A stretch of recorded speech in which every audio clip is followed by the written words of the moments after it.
Yo, what's going on, you guys? It's your boy Bill Mahari here, represent Mahari Nation Sports Podcast. Much love to the entire LDBC. Um, this is not about a sports video right here. This is actually much more of an important matter that hits a little bit close to home here in Minneapolis right now. Um, the Oromo community, which is as an Ethiopian ethnicity, in that country right now, is protesting big time around here. Um, Unfortunately, the reason why they've been protesting is because one of their great uh, artists and activists, Hachalu Hundessa, was murdered. He was murdered on June 29th out in Addis Ababa in Ethiopia. He was basically riding in his car, and then some intruders, came in there, shot up the car, and basically was shot up. And unfortunately, he was taken to the hospital there, where he basically died from his injuries. And the Oromo people were not happy about that at all, and as because of that, there's been a lot of protesting going on in that country right now. I've been hearing reports that at least 200 people died in part of the protesting, and then another demonstration at Adama, also in the Oromo region. 9 protesters were also killed, and 75 were also injured as well. Um, right now, it's been really, really tough. I was actually out in I-94 in Minneapolis, and the whole Oromo community out in Little Africa, outside of the Minneapolis St. Paul area, blocked up the highway just to go out there and protest right now. And they also protested outside of U.S. Bank Stadium too, as well, and protesting what's going on. Um, Most of you guys don't know about this man, so I'll briefly explain it to you. He's basically been an artist, activist type of singer that been pretty much, voicing through, you know, the opposition and the oppression against the Oromo people. Now, they are the largest ethnicity population in Ethiopia, way ahead of the Amharic people, and also the Tigrayan people as well. And so they have been suppressed by the Ethiopian government for decades. And in 2016, Abiy Ahmed, became prime minister after the previous prime minister after the previous one, was basically could not do the job right, and the people protested out of that. But right now, it's been pretty much protesting over the oppression of their human rights ever since.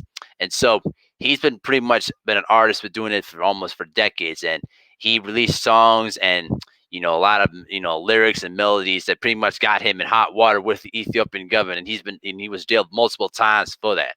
And he basically, through his one song called Mahala Daran, which what existence is mine, basically talking about the displacement of the Oromo people there. And months after that single was basically released, protesters, came out to support not just the song but also the support of the Oromo people.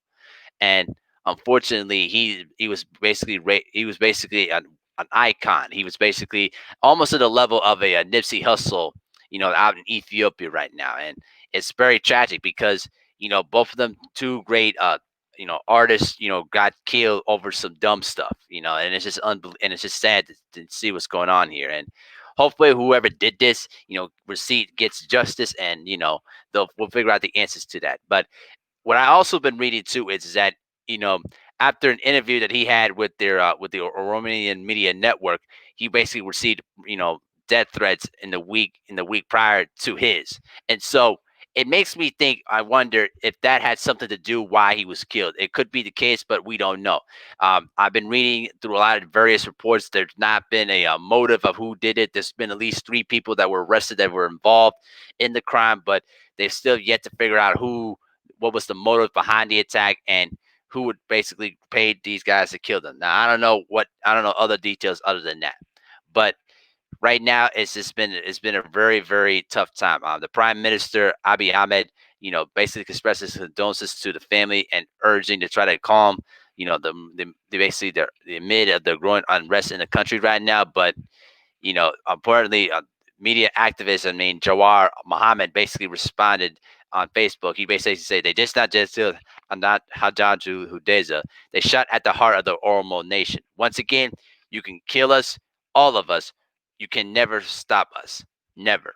And unfortunately, they were trying to intercept his remains, to another location besides Addis Ababa and got arrested for it in the process.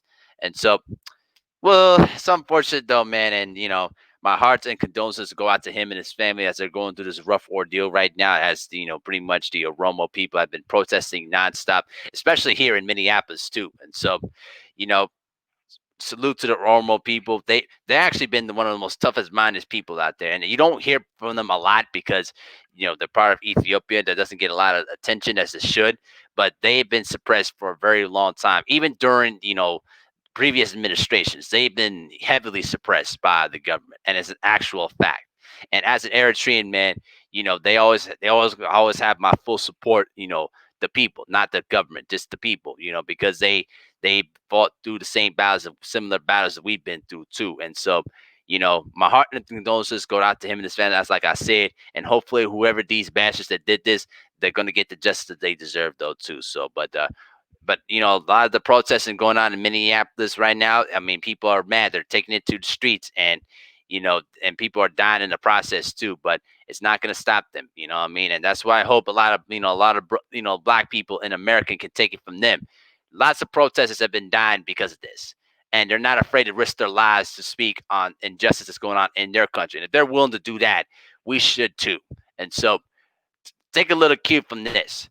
If you're not willing to fight for your survival and fight for your rights, get out the way to the people that are willing to do that themselves. And if you're not willing to voice on that, then you're just much as guilty as the others. So that's just my 2 cents on the situation, though, man. But I just wanted to share this story with you guys. The shit makes you shed some light on his death, though. But all again, rest in peace to Hachalu Hundessa. And once again, hopefully they'll find the idiots that did this. But let me know what you guys think in the comment section.